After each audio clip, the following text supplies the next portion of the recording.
सनातन धर्म है, वैदिक धर्म है, इसके चलाने वाले व्यक्ति का नाम बताओ। ये बेटा सुन ध्यान से, तो किसका नाम लोगे? राम का नाम लोगे? बोलो जोर से। तो राम से पहले वैदिक धर्म था कि नहीं था?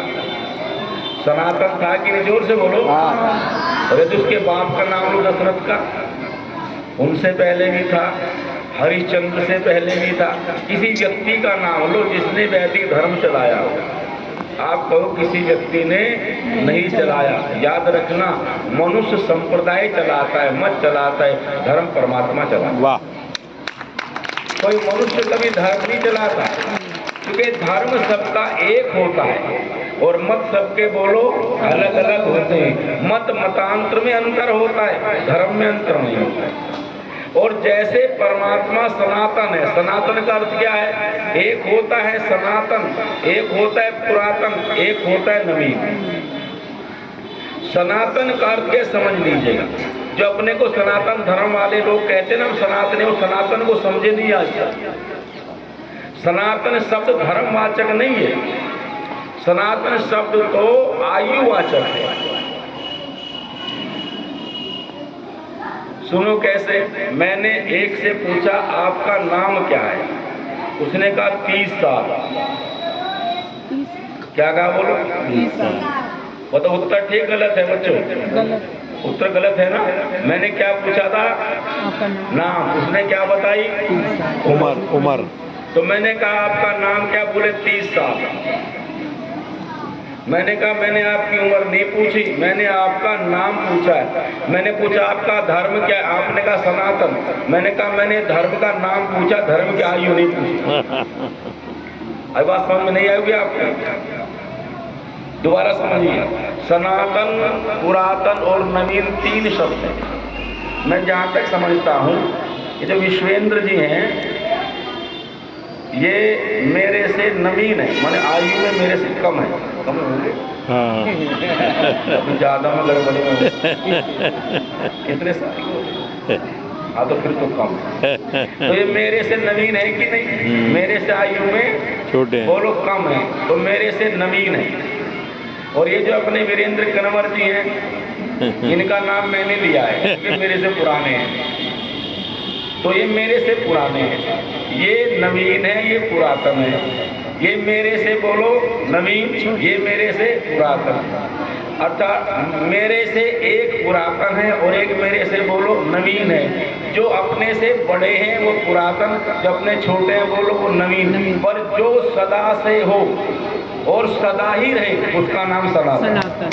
ना पुराना होता ना नवीन, उसका नाम बोलो सनातन। वह है जो नया ही रहता है, सदा एक जैसा। जैसे परमात्मा क्या है बोलो सनातन, प्रकृति क्या है सनातन, जीवात्मा क्या है सनातन। जैसे परमात्मा सनातन है, उसका बनाया धर्म भी सनातन है और सनातन धर्म का नाम है वैदिक धर्म। वाह।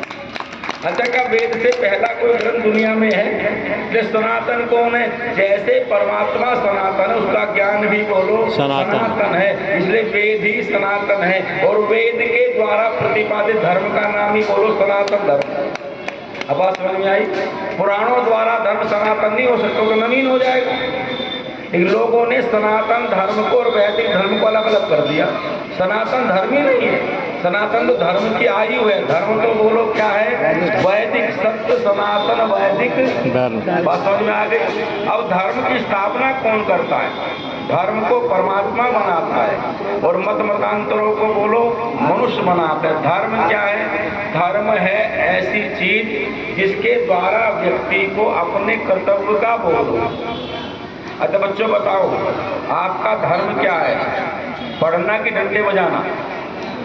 जोर से बोलो। पढ़ना। पढ़ना आपका धर्म है और पढ़ाना बोलो गुरु जी का धर्म है। बात समझ में आ गई? पढ़ना आपका धर्म और पढ़ाना अध्यापक का धर्म। और आप तो पढ़ो नहीं और अध्यापक पढ़ाए नहीं, तो बोलो धर्म का पालन करते हो कभी? फिर धर्म का पालन तो नहीं होगा। धर्म का पालन कब होगा? आप पढ़ेंगे और अध्यापक बोलो, तब आप दोनों धार्मिक हो जाओगे। और यदि एक भी अपने कर्तव्य से हटता है तो धर्म का पालन नहीं करते, आप पूजा पाठ कर सकते हो। जैसे मेरा धर्म उपदेश देना, आपका धर्म उपदेश सुनना। यदि मैं उपदेश ना दूं तो मैं अपने धर्म का पालन नहीं करता, और उपदेश ना सुने तो ठीक बैठ जाओ सीधे सीधे। उपदेश ना सुने तो बोलो फिर आप धार्मिक नहीं रहे। इसलिए उपदेश देना भी धर्म है, उपदेश सुनना भी बोलो धर्म है। धर्म का अर्थ है कर्तव्य। जैसे आप बच्चे हो, माता पिता की सेवा करना बोलो क्या है? अरे बेटा सुन तू, माता पिता की बात मानना क्या है बोलो? धर्म है। और माता पिता का हमें फीस देना धर्म है। इसलिए कहा वह माता पिता संतानों के शत्रु होते हैं जो बच्चों को पढ़ाते नहीं। माता वैरी पिता शत्रु ये न बालों ने पाठिते न शोभनते सभा मध्य हंस मध्य बकोयथा। नीतिकार कहता है कि वो माता पिता अपनी संतानों के शत्रु होते हैं जो अपनी संतानों को विद्या नहीं देते, अर्थात पढ़ाते नहीं हैं। वो बालक अशिक्षित होते हुए ऐसे ही शोभायमान नहीं होते जैसे हंसों के बीच में बैठा वो कुबला शोभायमान नहीं। वैसे ही माता पिता का धर्म संतानों को पढ़ाना, और संतानों का धर्म क्या है बोलो? पढ़ना। अर्थात पढ़ना पढ़ाना भी क्या है? धर्म है। जैसे पढ़ना पढ़ाना धर्म है, सुनना सुनाना भी क्या है बोलो? धर्म है। धर्म। अब ध्यान दे के सुना। ऋषि कहते हैं पढ़ना पढ़ाना किसका? वेद का। वेद का पढ़ना पढ़ाना जहाँ परम धर्म है वहाँ सुनना सुनाना भी परम धर्म। अच्छा, परम धर्म में क्या अंतर है? धर्म है कर्तव्य, और आपद धर्म क्या है? आपद धर्म में आपत्ति काल का धर्म, और आपत्ति काल में मर्यादाएं टूट जाती हैं। तो कभी कभी आपत्ति काल में मर्यादाएं तोड़ करके व्यक्ति को जीना पड़ता है, उसे कहते हैं आपत्ति काल का धर्म। क्या कहते हैं बोलो उसे? आपत्ति काल का धर्म। जैसे भोजन ताजा ही खाना चाहिए, पर कभी कभी यात्रा में बोलो सुबह का बना शाम को भी जोर से बोलो खाना पड़ता है ना। वो कैसा धर्म है? आपत्ति धर्म है। वो कैसा धर्म है? आपत्ति काल का धर्म। आवाज में मजा नहीं आ रहा, मुझे नहीं आया अब तक मजा, क्योंकि मुझे आवाज में अभी जोर लगाना पड़ रहा है चाहिए, और आवाज बिल्कुल साफ स्पष्ट नहीं आ रही। एक होता है धर्म, एक होता है बोलो आपद धर्म। धर्म भी कभी कभी छूट जाता है, लेकिन परम धर्म वो है जो छोड़ा ना जा सके। इसलिए कहा स्वाध्यायान मां परमपितव्यम। कभी स्वाध्याय में प्रमाद मत करो। जब हम संस्कारों की बात करते हैं तो एक संस्कार है वेदारंभ संस्कार, और वेदारंभ जब पूरा हो जाता है वेद का पढ़ना, उसके बाद होता है समावर्तन संस्कार, और समावर्तन के संस्कार के बाद सब स्कूलों में उपनयन दीक्षांत समारोह होता है। अरे खड़ा हो जा, चल जल्दी खड़ा हो, चल आएंगे लड़की, खड़ा हो। अब खड़ा रहे पूरे समय का। बहुत बोल रहा था, समझ नहीं आई बात?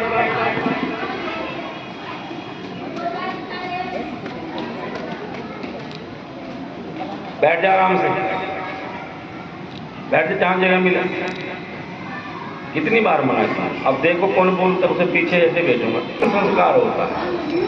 समावर्तन का अर्थ है कि विद्या पूरी हो गई, अब अपने घर जाओ, अपना काम करो। तो समावर्तन संस्कार में आचार्य अंतिम उपदेश देता है विद्यार्थी को।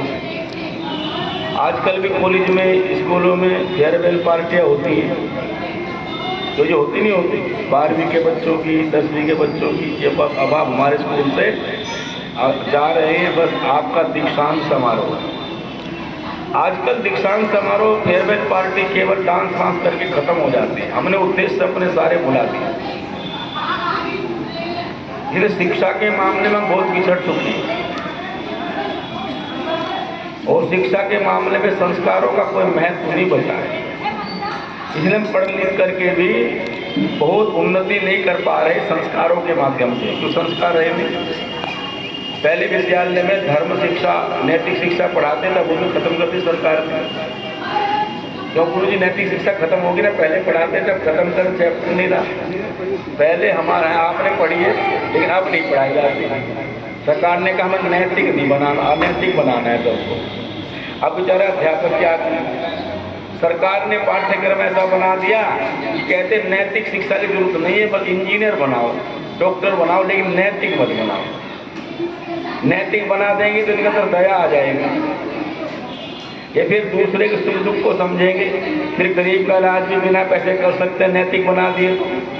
और नैतिक नहीं बनेंगे तो बिना पैसे के इलाज किसी का नहीं करेंगे नहीं। इसलिए अच्छा, नैतिकता क्या है?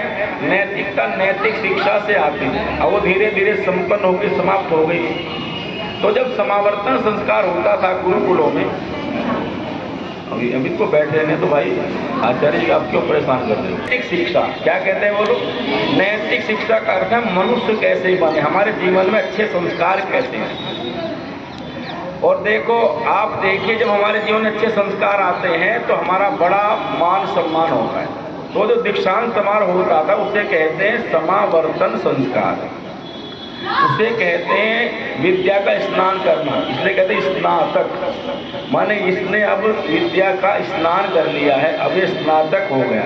स्नातक किसे कहती है आजकल? बैचलर जो हो जाता है ना, बैचलर ग्रेजुएशन, बैचलर मैंने ग्रेजुएशन माने बीए हो जाता है। बैचलर करते हैं ब्रह्मचर्य, अर्थात जिसने ब्रह्मचर्य को पूरा कर लिया है वो समझो बैचलर हो गया, उसने स्नान कर लिया, विद्या के स्नातक हो गया है।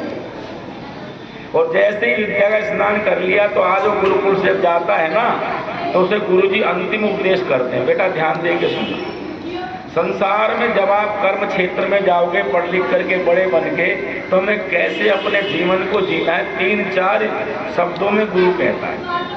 वो कहता है धर्मम चरण, धर्म पर चलना, अर्थात अपने कर्तव्य से कभी मुख नहीं मोड़ना।